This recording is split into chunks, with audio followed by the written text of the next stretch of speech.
বিসমিল্লাহ। প্রথম প্রশ্ন, এক শাশুড়ি সংসার ভাঙার জন্য বিভিন্ন জাদুটোনা করে, আর সেটা তার ছেলে জানার পরও মায়ের পক্ষ নিয়ে থাকে, মায়ের দোষ ঢাকার চেষ্টা করে, সেক্ষেত্রে ঘরের বউয়ের কি করা উচিত? আমাদের সমাজে অনেক শাশুড়ি, এমনকি অনেক বৌমা, এমনকি অনেক ননদ, অনেক ভাবি, অনেক পুরুষ, অনেক মহিলা এই কাজ করে। নিজের ঘরের নিজের কাছের লোকজনকে বশে আনার জন্য বা বিভিন্ন উদ্দেশ্যে জাদুকরের কাছে যায়, জাদু করে, ব্ল্যাক ম্যাজিশিয়ানদের কাছে যায়, ব্ল্যাক ম্যাজিকের আশ্রয় নেয়। পরিষ্কারভাবে শুনে রাখেন, কোন কবিরাজের কাছে যদি কোনো জাদু টোনার জন্য যান, সাথে সাথে আপনারা আমল নামায় সবচেয়ে ভয়াবহ বড় কবিরা গুনাহের ভিতরে একটি লেখা হবে। এবং শুধু তাই নয়, এই জাদুকর যারা এই জাদুর কাজটা করে দেয় মানুষকে, ইসলামের দণ্ডবিধিতে তাদের শাস্তি হলো মৃত্যুদণ্ড, সবচেয়ে কঠিন শাস্তি, চরম শাস্তি তাদের, কারণ গোটা সমাজকে অস্থিতিশীল করে দেয়। ভাইরা আমার, অনেকে আছেন আপোষের জন্য তাবিজ আনতে চান, পরিষ্কার ভাবে বলে দেই এগুলো হারাম। নিজের বৌমাকে আপোষ করবেন, ছেলেকে আপোষ করবেন, জামাইকে আপোষ করবেন, শাশুড়িকে আপোষ করবেন, ভাইকে আপোষ করবেন, অথবা যাতে করে বউ এর কথা স্বামী না শুনে, স্বামীর কথা বউয়ে না শুনে, শাশুড়ি যেন ছেলের কথা না শুনে, অথবা ছেলে যেন তার মায়ের কথা না শুনে। এরকম নানান উদ্দেশ্যে আমাদের ঘরে ঘরে আজকাল এই আপনার কবিরাজদের কাছে গিয়ে তাবিজ আনা, তারপরে এই জাদুকরদের আশ্রয় নেওয়ার প্রবণতা দেখা যায়। পরিষ্কার হারাম, মনে রাখবেন। বহু মানুষ ভালো করতে যায়, হয় খারাপ, এমনকি ভালো করতে যায় যদি ভালো হয়, আপনি জানেন এই জাদু থেকে হয়, কিভাবে হয়? জাদুকররা জাদু করে শয়তানের আশ্রয় নিয়ে, সাথে সাথে বেঈমান হওয়ার মতো একটা বিষয়। আমাদের অনেক মা বোনরা আছে, অনেক মানুষ আছে, আমরা জানিও না, টেরও পাই না। ইমানদার তার সাহায্য চাওয়ার একমাত্র পথ হলো ইয়াকা না'বুদু ওয়া ইয়াকা, আল্লাহ তোমারই ইবাদত করি আর সাহায্য তোমার কাছেই। নাকি মাজারে যায় সাহায্য চাই, কবরে যায় সাহায্য চাইবো? আরে কবরওয়ালার কোনো পাওয়ার আছে? সে কবরওয়ালার নিজেও সাহায্য চান কার কাছে? আর আল্লাহ বলেছেন উদউনি আস্তাজিব লাকুম, তোমরা আমার কাছে দোয়া করো, আমি তোমাদের দোয়া কবুল। ভাইরা আমার, ব্ল্যাক ম্যাজিশিয়ানদের কাছে যে যান, এই যে আপোষের তাবিজ যাতে ছুটে থাকে, স্বামী স্ত্রীর মধ্যে যাতে ভেজাল লেগে থাকে, নানান, অনেক সময় মানুষকে মারার জন্য জাদু করা হয়, নানা রকমের জাদু করে। অনেক মানুষ নামাজ কালাম পড়ে আবার এই সমস্ত করে। আপনি জানেন যে এই জাদু করার মধ্য দিয়ে আপনি আল্লাহর প্রতি কুফরি করে শয়তানের সাথে হাতে হাত মিলিয়েছেন, আপনি বেঈমান হওয়ার পথ বেছে নিয়েছেন। আল্লাহ তাআলা আমাদের সবাইকে হেদায়েত দান করুন। আল্লাহর ওয়াস্তে এই কাজগুলো কেউ করবেন না। আপনার শাশুড়ি কথা শুনে না, আপনার ছেলেটা শুধু বইয়ের কথা উল্টোপাল্টাও কাজ করে, কোনো বাছবিচার করে না। আপনার ইমানদার হিসাবে সবচেয়ে বড় করণীয় এবং মূল করণীয় হলো সিজদায় পড়ে যান, 2 রাকাত নামাজ পড়েন, কিছু দান সাদাকা করেন, ভোর রাতে উঠে যান, চোখের পানি ফেলে আল্লাহর কাছে দোয়া করেন, আল্লাহ আমার ছেলেটাকে আপনি হেদায়েত দান করেন, আল্লাহ আমার মেয়েটাকে আপনি হেদায়েত দান করেন, আল্লাহ আমার শাশুড়িকে আপনি হেদায়েত দান করেন, আমার মাকে আপনি হেদায়েত দান করেন। এটা হলো ইমানদারের মূল সাহায্য চাওয়ার জায়গা। প্রত্যেক সূরা ফাতিহায় প্রত্যেক রাকাতে বলতেছেন ইয়্যাকা না'বুদ ওয়া ইয়্যাকা নাস্তাঈন, আল্লাহ আপনারই ইবাদত করি আর সাহায্য আপনার কাছেই।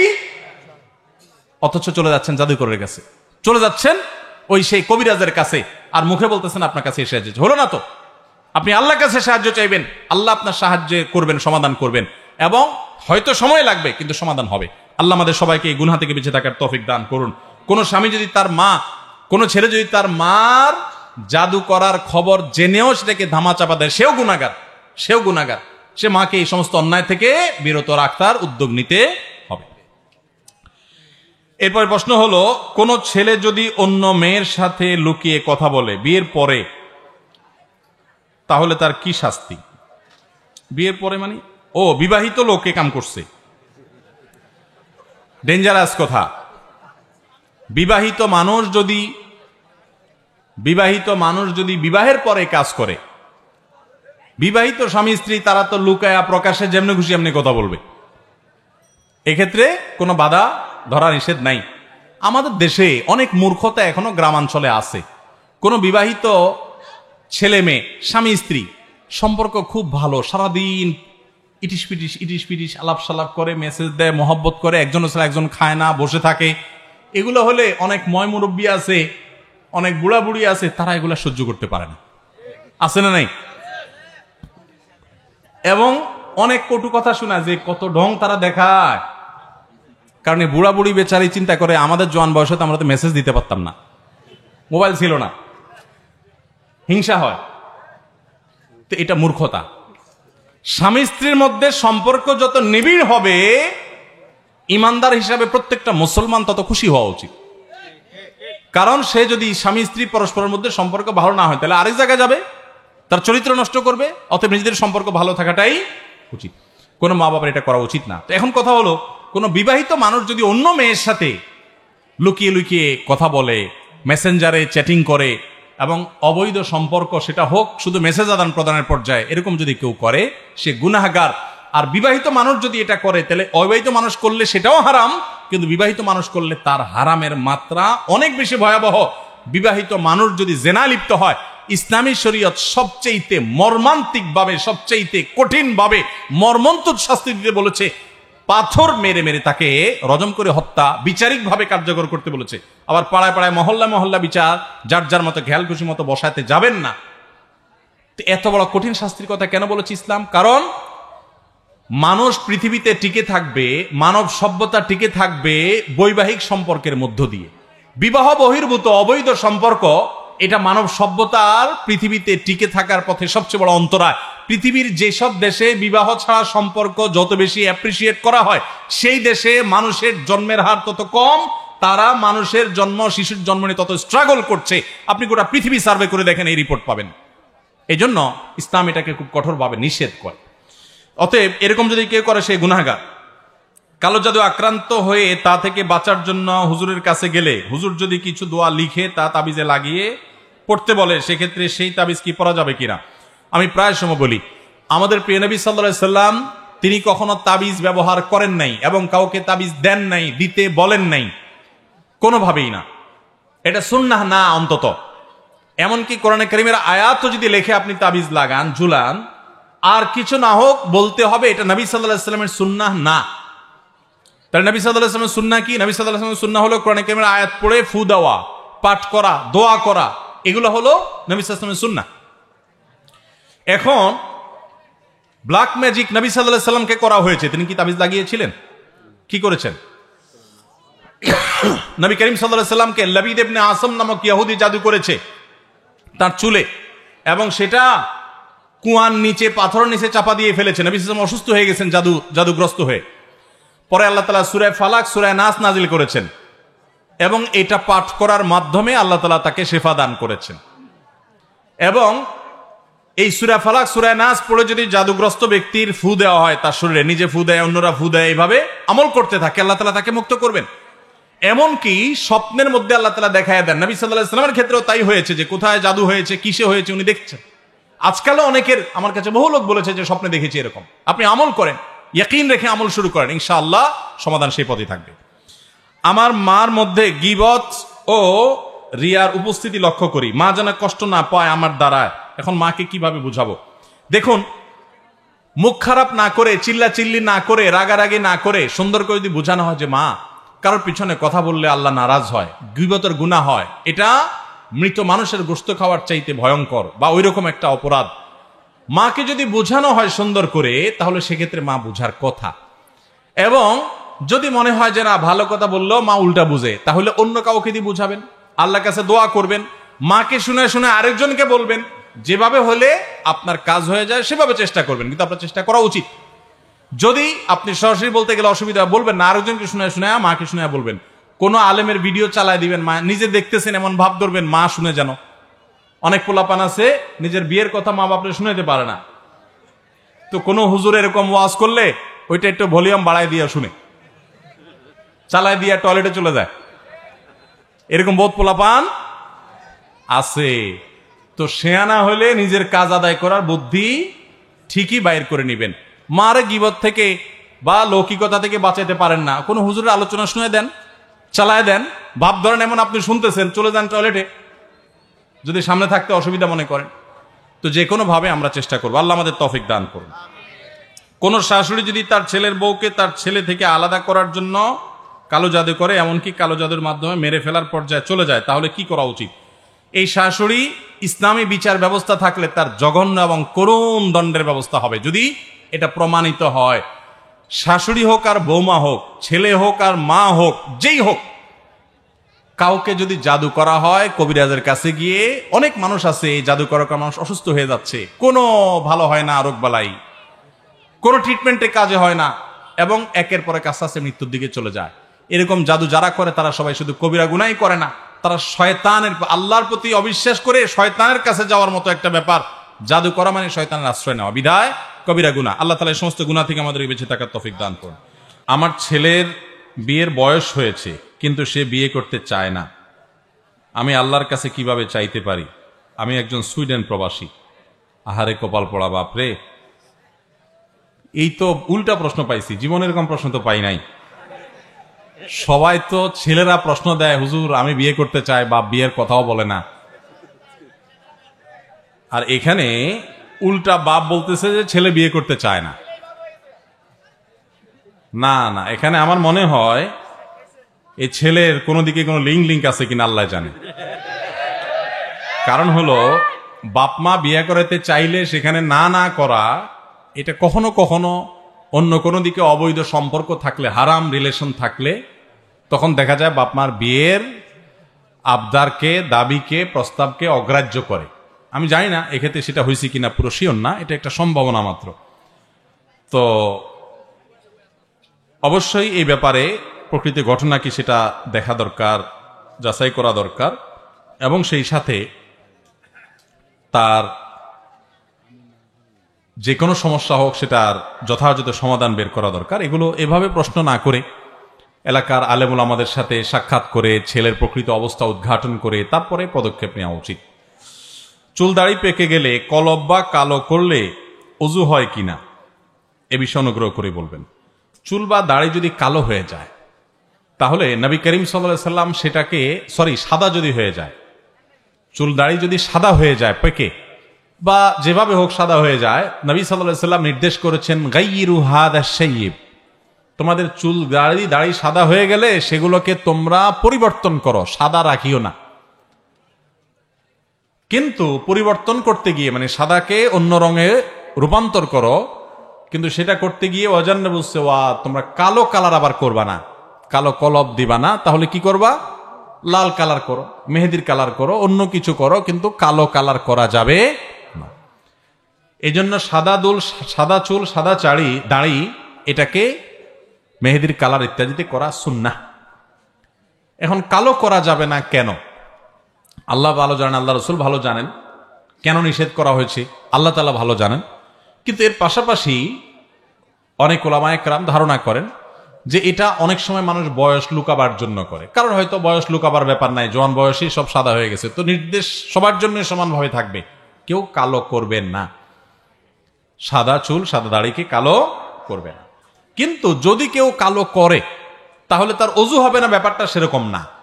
কারণ অজু হবে না তখন যখন চুল বা দাড়ির উপর আলাদা কোনো প্রলেপ পড়বে, আলাদা একটা স্তর পড়বে, অনেক মোটা হয়ে যাবে এক একটা। ওই রকম সাধারণত আপনার মেহেদি বা এ জাতীয় কোনো কালার ব্যবহার করলে সেটার ফলে আলাদা কোনো স্তর পড়ে না। যদি স্তর পড়ে যায় তাহলে ভিন্ন কথা। যেমন নখের উপরে আপনি নীল পলিশ লাগাইলেন, তাহলে কি হয়? আলাদা স্তর পড়ে না, যেটা খসে খসে পড়ে, তাহলে ওইটার কারণে অজু হবে না, যেহেতু আপনার ওই নখের উপরে পানি যাচ্ছে না, উপরে ওই প্রলেপ আছে যে নেল পলিশের, সেজন্য। তো চুল বা দাড়ি যদি কেউ কালো করে তো সেটা গুনাহের কথা, সেটা ভিন্ন বিষয়, কিন্তু এর ফলে অজু হবে না, ব্যাপারটা সেরকম না। মেহেদি, বাজারের যে আর্টিফিশিয়াল মেহেদি আছে সেটা যদি আপনি চুল দাড়িতে ব্যবহার করেন, হাতে ব্যবহার করেন, যদিও হাতে ব্যবহার করবে মহিলারা, হাতে পুরুষদের জন্য ব্যবহার করা সুন্নত না। হাতে মেহেদি দিবে কারা? মহিলারা। এখন আমাদের দেশে পুরুষরাই আধা মহিলা হয়ে যেতে চায়, এটা সুন্নাহর খেলাফ। যাই হোক, তো এই মেহেদি যদি কেউ আর্টিফিশিয়ালটা ব্যবহার করে, টিউব মেহেদি যেটা, তো এর ফলেও অজু হবে, কোনো অসুবিধা নেই। অনেক সময় আর্টিফিশিয়াল মেহেদি ব্যবহার করলে উপর থেকে দেখবেন খসে খসে পড়ে, ওইটা আলাদা কোনো স্তর বা আবরণ না, প্রলেপ না, ওইটা হলো সেখানে এক ধরনের অ্যাসিডের মতো এক ধরনের কেমিক্যাল ইউজ হয়। সেই কেমিক্যালটা কোথাও একটু বেশি পড়লে চামড়ার উপরের একটা পাতলা লেয়ার আছে, ওইটা পুড়ে যায়, ওইটা পড়ে খুশি, এছাড়া আর কিছু না। যার কারণে আর্টিফিশিয়াল মেহেদি ব্যবহার করলেও অজু হবে, গোসল হবে, অজু গোসল হবে না, ব্যাপারটা সেরকম না। আমি একজন বিধর্মী, আমার নাম বসু দত্ত না বুশ দত্ত? বুশ দত্ত। আমার প্রশ্ন হলো, আমি বিধর্মীর ঘরে জন্মগ্রহণ করলাম, আমি ঈমান গ্রহণ করতে পারলাম না, মরার পরে আমাকে জাহান্নামে নিক্ষেপ করা হবে, এখানে আমার দোষটা কি? আল্লাহ চাইলে আমাকে তো ঈমানদার বানাতে পারতেন। ভাইরা আমার, আল্লাহ সুবহানাহু ওয়া তাআলা মানুষকে যেই ঘরেই জন্মগ্রহণ করান না কেন, প্রত্যেকটা মানুষকে বিবেক দিয়েছেন। যাকে আল্লাহ বিবেক দেন নাই, জন্ম থেকেই বিবেকহীন, সে জাহান্নামে যাবে না। কিন্তু আল্লাহ তাআলা যদি কাউকে বিবেক দিয়ে থাকেন, তাহলে সে বিবেক খরচ করবে যে সে সঠিক ধর্মের উপর আছে না নাই। আমার প্রশ্ন হলো ভাই বুশ দত্ত বা বসু দত্ত, যেই নামই হোক আপনার প্রতি, বুশ দত্ত না, বুশ দত্ত ভাই, আপনার প্রতি আমার প্রশ্ন হলো, আল্লাহ সুবহানাহু ওয়া তাআলা আপনাকে বানিয়ে আল্লাহ আপনাকে বিবেক দিয়েছেন কি দেন নাই? এবং আপনি যে বাপদাদা ধর্মের অনুসরণ করছেন, সেই ধর্মটা কোরআনে কারিমের বর্ণনা অনুযায়ী মানুষের বানানো। আল্লাহ বলছেন যে ওয়ামাইয়াবতাগি গায়রাল ইসলামি দীনান ফালাই ইউকবালা মিনহু, যে ব্যক্তি ইসলাম ছাড়া অন্য কোন ধর্ম আল্লাহর কাছে এনে হাজির করবে, সেটা আল্লাহ অ্যাকসেপ্ট করবেন না। কোরআনে আল্লাহ তাআলা বলছেন, এবং আল্লাহ সুবহানাহু ওয়া তাআলা বলেছেন ইন্নাদ দীনা ইনদাল্লাহিল ইসলাম, দিন একমাত্র আল্লাহর কাছ থেকে আসছে ইসলাম। অতএব এই যে নির্দেশনার কারণে আপনি আপনার বিবেক খরচ করে একটু সত্য অনুসন্ধান করার চেষ্টা করেছেন কিনা, শাস্তি হবে সেজন্য যে তোমার বিবেককে ব্যবহার তুমি করেছো কি করো নাই। তুমি চেষ্টা করে তোমার বিবেক বুদ্ধিকে যদি খরচ করে সত্যকে অনুসন্ধান করবার সত্যিকারের চেষ্টা যদি তুমি করো, আল্লাহ বলেছেন ওয়াল্লাযীনা জাহাদু ফীনা, যারা আমার পথে আসার জন্য চেষ্টা করে সত্যিকারের চেষ্টা, লানাহদিয়ান্নাহুম সুবুলানা, নির্ঘাত অবশ্যই অবশ্যই আল্লাহ বলছেন আমি তাদেরকে আমার দিকে আসার একটা রাস্তা দেখাবো না, সাবিলের বহু বচন সুবুল। আল্লাহ বলেছেন তা যে আসার চেষ্টা করবে, যে সত্য অনুসন্ধান করার চেষ্টা করবে, আল্লাহ বলেছেন আমি তাকে সত্যের দিকে আসার বহু রাস্তা দেখাই দিব। অতএব আমি বলবো যে কোন মায়ের ঘরে, কোন বাবার ঘরে জন্মগ্রহণ করেছেন দেখে আপনি সেই জায়গায় দাঁড়িয়ে থাকবেন, এটা তো বুদ্ধিমানের কাজ নয়। আমি একটা উপমা দিতে চাই। আমরা অনেকে কৃষকের ছেলে, আছি না? আমরা অনেকে কৃষকের ছেলে, আমরা অনেকে দোকানদারের ছেলে, আমরা হয়তো অনেকে অন্য কোনো পেশাজীবী কারোর ছেলে। আমার বাবা মা তিনি কৃষক থাকুন, রিক্সা চালক হন, দিনমজুর হন, তিনি বড় কোনো ব্যবসা করেন, ছোট ব্যবসা করেন, যেটাই করেন, কোনো কাজ ছোট না, কোনো কাজ খারাপ না, হালাল কি হারাম সেটা দেখার বিষয়। প্রশ্ন হলো, আপনার বাপ কৃষি কাজ করেন, আপনিও হয়তো কৃষি কাজ করেন, ব্যাপারটা সেরকম না। অনেকে আছেন বাবা কৃষক ছিলেন, উনি পড়ালেখা করে ডাক্তার হয়েছেন, ইঞ্জিনিয়ার হয়েছেন, বিদেশ গিয়েছেন, ব্যবসা বাণিজ্য করেছেন, এরকম ভুরি ভুরি আমাদের সমাজে আছে না নাই? এখন এই ছেলে তো এটা বলে নাই যে আমার বাবা তো কৃষক ছিলেন, আমিও কৃষকই থাকব। তিনি নিজের সাধ্যের সবটুকুন চেষ্টা করে ভালো অবস্থান নেওয়ার চেষ্টা করেছেন। দুনিয়ার ক্ষেত্রে আমরা খুব ভালো করে বুঝলাম, কিন্তু ধর্মের ক্ষেত্রে আসলে যদি আমরা বলি যে না, আমার বাবা মা ভুলে আছেন, আমি তাদের সন্তান, আমি কিভাবে এই ভুল থেকে সরি, তাহলে এটা বুদ্ধিমানের কথা হলো না। আল্লাহ তাআলা আপনাকে বিবেক দিয়েছেন, সেই বিবেক খরচ করবেন, স্টাডি করবেন, পড়াশোনা করবেন।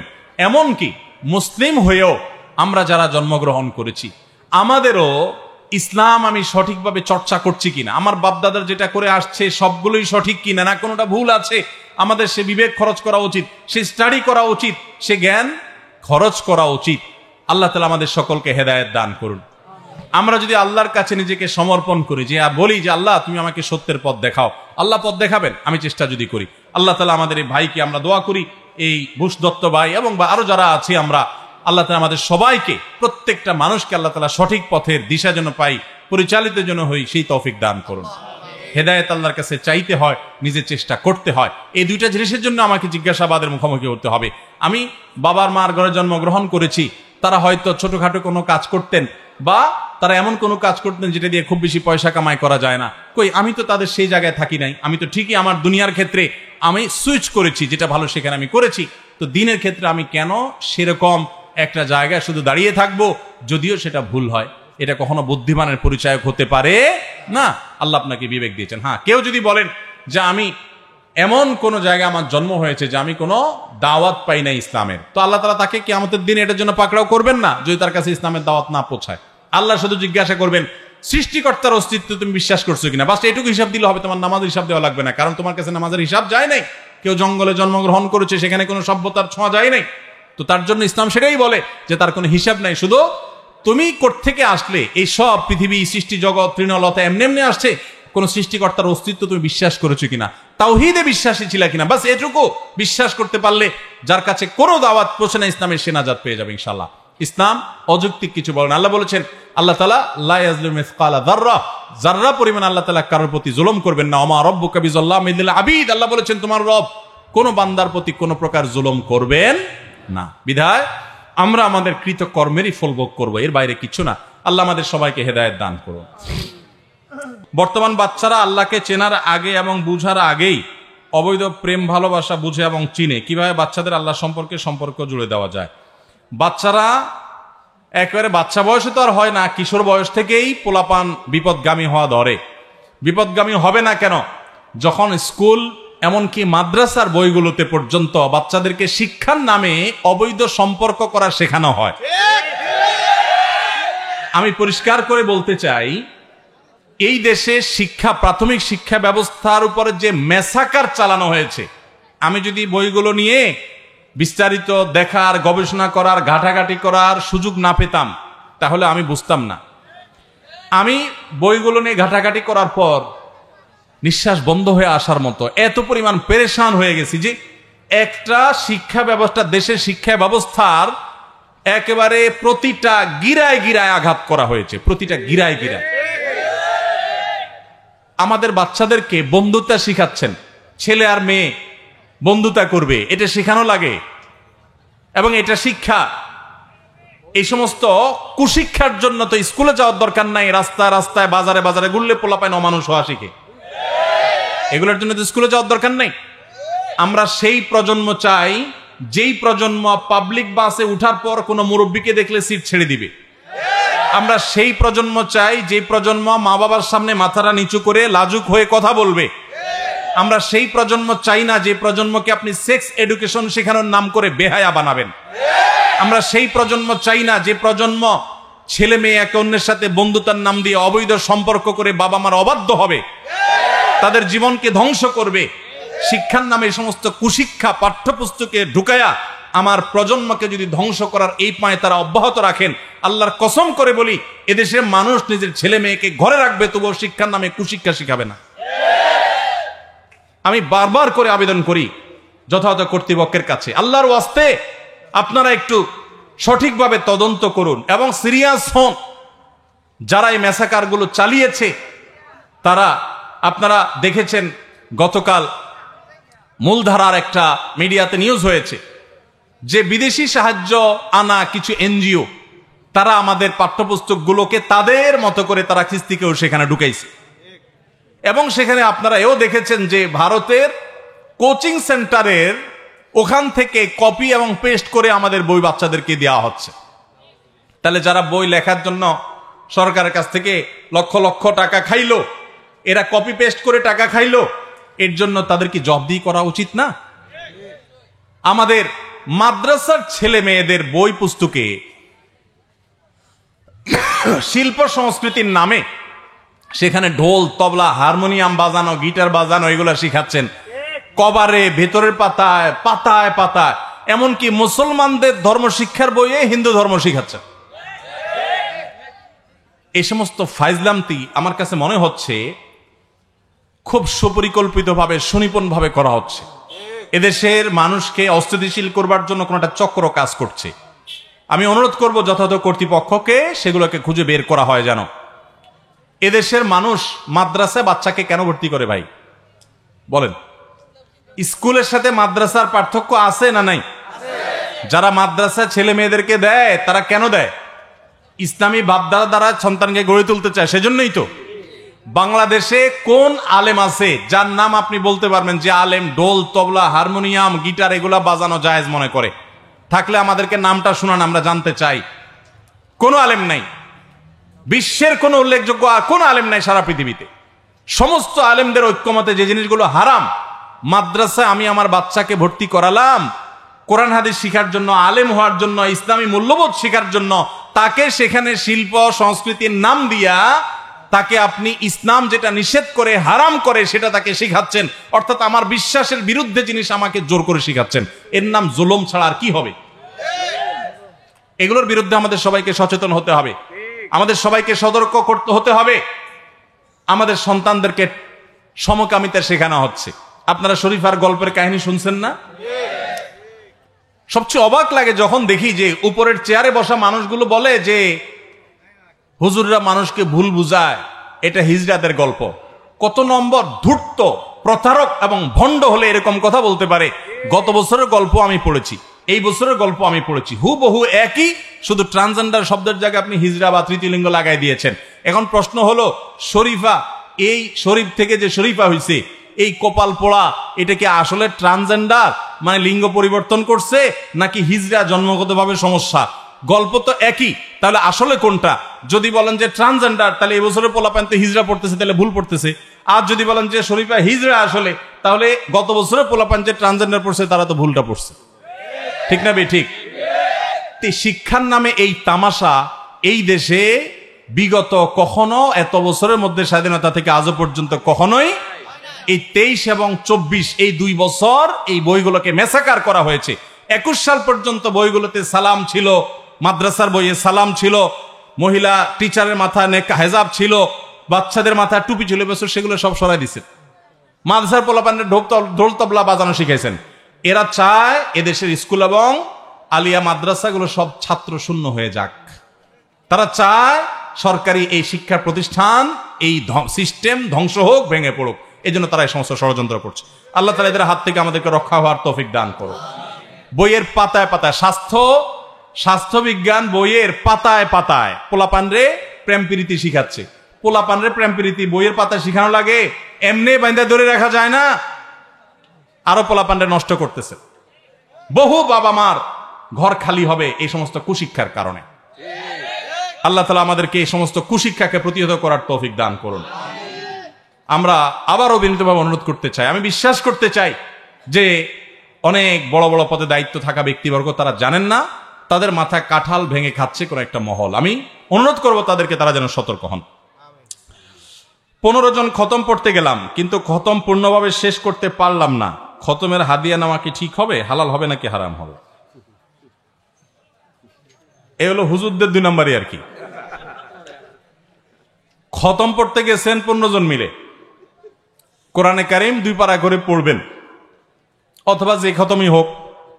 তো কোরআন খতম যদি হয় তাহলে 2 পারা করে পড়বেন। এখন 1 পারা আধা পারা একটু পড়লেন, পড়ে এবার বলছেন চল যাই, যে দাওয়াত দিচ্ছি এবার তাতে হিসাব নিকাশ নিবে না, টাকাটা নিয়ে চলে গেলেন, বাকিটা পরে পড়ে দিব, আর পড়লেন না। তো এটা প্রতারণা এবং গুনাহ। আর যদি পুরাপুরি পড়ে ঠিকঠাক মতো তারপরে টাকা নিয়ে যান, তাহলে সেক্ষেত্রে হারাম খাওয়ার গুনাহ। অর্থাৎ 2 দিক থেকেই কি গুনাহ। কথা বুঝেন নাই? যে পুরাটা ঠিকঠাক মতো পড়ে টাকা নিয়ে গেছে, সে একটা গুনাহ করছে, যে আল্লাহর কোরআন বেচা দিছে। কোরআন তেলাওয়াতের কোনো বিনিময় দেওয়াও জায়েজ নাই, নেওয়াও। আমাদের দেশে এখনো গ্রামে শহরে অনেক জায়গায় খতম পড়াই আমরা, আছে না নাই? আমি বলি, যারা টাকা পয়সা দিয়া খতম পড়ান তাদের আমও যায়, ছালাও যায়। কিভাবে আম ছালা যায় একটু ব্যাখ্যা করি। আল্লাহ কোরআনে বলেছেন লাইসা লিল ইনসানি ইল্লা মা সাআ। কোরআনে কারিমে অন্তত 7 জায়গায় আল্লাহ তাআলা এই বিষয়ে কথা বলেছেন। ওয়াল্লা তাজরু ওয়াজরাতুন উযরা উখরা, কারোর পাপের বোঝাও কে বহন করবে না, কারোর সওয়াবের বোঝাও আরেকজন পাবে।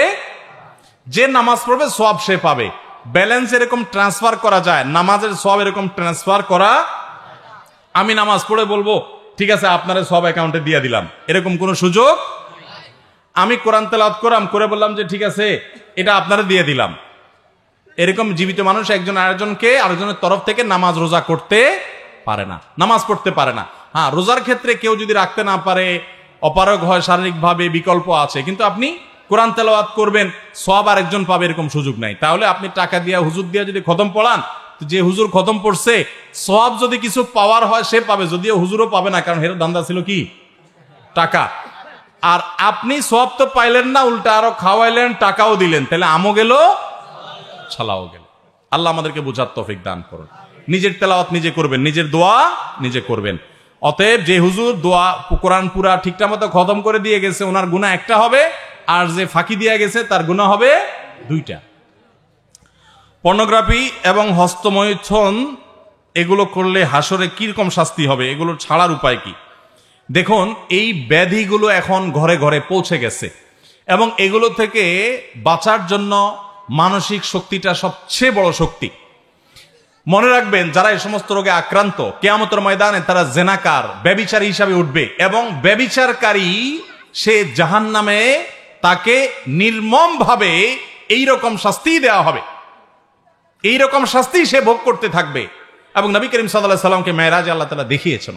এই জন্য জাহান্নামের আগুনে আপনি এরকম কষ্টের মধ্যে যখন পুড়তে থাকবেন, তখন আপনার ব্যভিচারের সাজা কড়ায় গণ্ডে আপনি বুঝে পেয়ে যাবেন।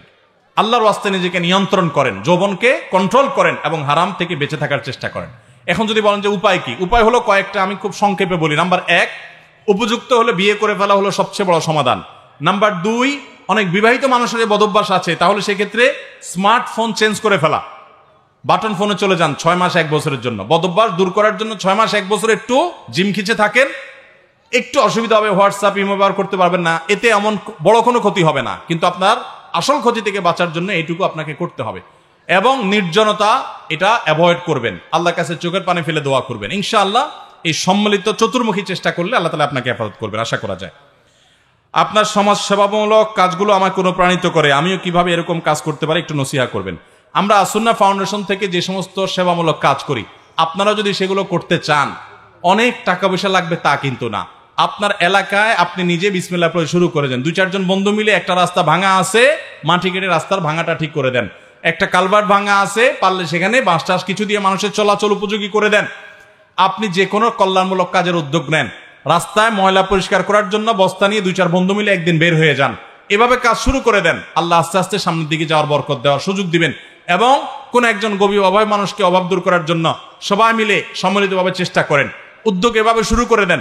আমাদের আসুন্নাহ ফাউন্ডেশন আজকে আলহামদুলিল্লাহ কোটি কোটি টাকার সেবামূলক কাজ আল্লাহ করার তৌফিক দিচ্ছেন। এটা একদিনে হয়ে যায় নাই, তিল তিল করে আল্লাহ তাআলা আমাদেরকে করিয়েছেন, আল্লাহই করিয়েছেন, আল্লাহরই ইহসান। কিন্তু আল্লাহ তাআলা আমাদেরকে ছোট ছোট কাজ থেকে আস্তে আস্তে উপর দিক নিয়ে আসছেন। এই জন্য আমি আপনাদেরকে বলবো, সাধ্যে যতটুকু আছে ততটুকু করেন। অনেক লোক আছে বললে যে আমার যদি আল্লাহ টাকা পয়সা দেয় তোমার আমি একটা হেলিকপ্টার কিনে দিব। এটা হলো সবচেয়ে বড় চিটারি কথা। তোমার হেলিকপ্টার কেনার যেটা ক্ষমতা থাকে না, ওইটা মানুষ উল্টে ফেলায় বেশি। তোমার ক্ষমতা এখন আছে আমার 1 কাপ চা খাওয়ানো, তুমি সেটা নগদে খাওয়াও। এটা হলো বুদ্ধিমানের কাম, এটা হলো সত্যিকারের কথা। আর 2 নম্বরই হলো যেটা নাই ওইটার কথা বলা। তো আপনার যা সাধ্য আছে তা দিয়ে আপনি শুরু করেন, আল্লাহ তৌফিক দান করুক। জুমার দিনে খুতবার পূর্বে যে আজান দেয়া হয়, ওই আজান না দিলে নামাজ হবে কিনা? জুমার পরে খুতবার আজান যদি মিস হয়ে যায়, না দেওয়া হয়, নামাজ হয়ে যাবে, নামাজ হবে না, ব্যাপারটা সেরকম না, সুন্নাত আদায় হলো না, এতটুকু। কোরআন মাজিদে অনেক আয়াতে আছে পৃথিবী 6 দিনে, কোথাও আছে 4 দিনে, কোথাও 2 দিনে সৃষ্টি করেছেন। এ সম্পর্কে বিস্তারিত জানালে উপকৃত হব। দেখুন, আল্লাহ সুবহানাহু ওয়া তাআলা কোরআন কারীমে বলেছেন, ইন্না রাব্বাকুমুল্লাহুল্লাযী খালাকাস সামাওয়াতি ওয়াল আরদা ফি সিত্তাতি আইয়াম। আল্লাহ তাআলা নবমণ্ডল ভূমণ্ডল সৃষ্টি করেছেন 6 দিনে। কয় দিনে সৃষ্টি করেছেন? যেখানে 2 দিন 4 দিনের কথা বলা আছে, সেখানে উদ্দেশ্য হলো আল্লাহ তাআলা নবমণ্ডল 2 দিনে, ভূমণ্ডল 2 দিনে, আকাশ 2 দিনে, পাতাল 2 দিনে সৃষ্টি করেছেন। আর 2 দিনে পাতালকে আল্লাহ তাআলা আপনার বসবাস উপযোগী এখানে পরিমিত করেছেন, প্রস্তুত করেছেন। এই হলো মোট 6 দিন। তাহলে আসমান জমিন মূলত 4 দিন সৃষ্টি হয়েছে, আর 2 দিনে ফিনিশিং আল্লাহ তাআলা দিয়েছেন জমিনকে। আল্লাহ সুবহানাহু ওয়া তাআলা চাইলে কোন বললেই সেটা হয়ে যায়, তাহলে 6 দিন নিলেন কেন? এই প্রশ্ন উত্তরে মুফাসসিরগণ অনেক জবাব দিয়েছেন। তার ভিতরে একটা জবাব এটাও যে আল্লাহ রাব্বুল আলামিন মানুষকে কাজের ধারাবাহিকতা শিক্ষা দেওয়ার জন্য এই সময় নিয়েছেন। যে পৃথিবীতে তোমরা যখন কাজ করবে, তো অনেক কাজ আছে যেগুলো সময় সাপেক্ষ, যেগুলো ধারাবাহিকতা রক্ষা করে করতে হয়, সিরিয়াল মেনটেন করে করতে হয়, ধীরে সুস্থে করতে হয়। এই শিক্ষাটা অর্জন করবার জন্য মানুষকে যেন সুযোগ পায়, সেজন্য আল্লাহ তাআলা এটা করেছেন। আল্লাহ চাইলে কোন বললেই সেটি হয়ে যায়, আল্লাহর জন্য কোনো সময়ের অপেক্ষা করতে হয় না। ভাইরা আমার, রাত অনেক হয়েছে, প্রশ্ন যেগুলো আছে আমরা সেই প্রশ্নগুলো ইনশাআল্লাহ নিয়ে যাচ্ছি। আজকে আমার মনে হয় এখানে শেষ করা দরকার, কারণ আমাদেরকে ফজর নামাজ পড়া লাগবে কি লাগবে না? কমিশনার সাহেবের একটা প্রশ্ন উত্তর দিতেই হবে। জমির আইল কাটলে কি শাস্তি হবে? কি শাস্তি হবে? ডাক্তার সানাউল্লাহ সাহেব, কমিশনার সাহেব জানতে চেয়েছেন জমির আইল কাটলে কি শাস্তি হবে। জমির আইল কাটলে নবী করিম সাল্লাল্লাহু আলাইহি সাল্লাম বলেছেন, যে ব্যক্তি কারোর 1 বিঘত জমি 1 বিঘত সম্পদ আত্মসাৎ করে, আইল কেটে নিজের জমিতে ঢুকায় ফেলে, আত্মসাৎ করে, 7 তবক জমিনকে আল্লাহ তাআলা তার গলায় ঝুলিয়ে দিয়ে তাকে ধসাতে থাকবেন। এটা তার শাস্তি হবে। বলুন নাউজুবিল্লাহ। আল্লাহ তাআলা এই গুনাহ থেকে আমাদেরকে বেঁচে থাকার তৌফিক দান করুন। আমরা অন্যের হক মারবো না, নিজে সব সময় আল্লাহর ভয়ে ভীত সন্ত্রস্ত থাকবো এবং সব সময় আমানত রক্ষা করব এবং কারোর হক মারবো না। মনে রাখবেন, 1 পয়সা যদি কারোর আপনি মারেন, 1 পয়সা, তাহলে তার জন্য আল্লাহর কাছে কিয়ামতের দিন জবাবদিহি করতে হবে। সৎ মানুষ তারাই জান্নাতি হবে, অসৎ মানুষ জান্নাতি হবে না। অনেক মানুষ আছে এই লম্বা দাড়ি, কিন্তু আইল ঠেলাঠেলির কাজেও উস্তাদ, আছে না নাই?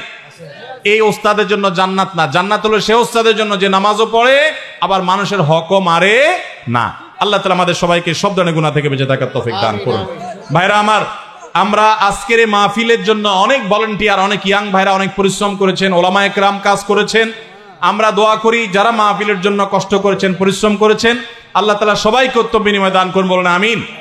আল্লাহ তাআলা সবাইকে তাদের প্রত্যেকটা পরিশ্রমের সর্বোত্তম বিনিময় পাওয়ার তৌফিক দান করুন। ভাইরা আমার, আমরা আজকে যে সমস্ত কথা শুনলাম, যে সমস্ত কথা জানলাম, আমাদের সবাইকে আল্লাহ তাআলা আমল করে করে, মেনে মেনে, জেনে জেনে, বুঝে বুঝে আমাদের জান্নাত নিজের করে নিয়ে যাওয়ার তৌফিক দান করুন। সবাই কথাগুলো শুনবো তো ইনশাআল্লাহ, মেনে চলবো তো ইনশাআল্লাহ। জাযাকুমুল্লাহু খায়রা ওয়া আখিরু দাওয়ানা আলহামদুলিল্লাহি রাব্বিল আলামিন। জনাব জিতু ভূঁইয়া, ওনার জন্য, ওনার পরিবারের জন্য, ওনার স্ত্রী মারা গেছেন, তাদের জন্য আপনারা দোয়া করবেন এবং ওনার মেয়ে যে সুদূর আমেরিকা থেকে পুরো প্রোগ্রামের আয়োজন করেছেন তাকে আপনারা সহযোগিতা করবেন, তার জন্য দোয়া করবেন। আল্লাহ তাআলা তাকে সুস্থ রাখুন, তার পরিবারকে ভালো রাখুন। এই তালতলাবাসীকে আল্লাহ তাআলা হেদায়েতের দৌলত দিয়ে ধন্য করুন। সবাইকে আল্লাহ তাআলা কল্যাণের পথে রাখুন। আমরা মজলিস থেকে উঠার দোয়া পড়ি। সুবহানাল্লাহি ওয়া বিহামদিহি, সুবহানাকাল্লাহুম্মা ওয়া বিহামদিকা, আশহাদু আল্লা ইলাহা ইল্লা আনতা, আস্তাগফিরুকা ওয়া আতুবু ইলাইক। জাযাকুমুল্লাহু খায়র।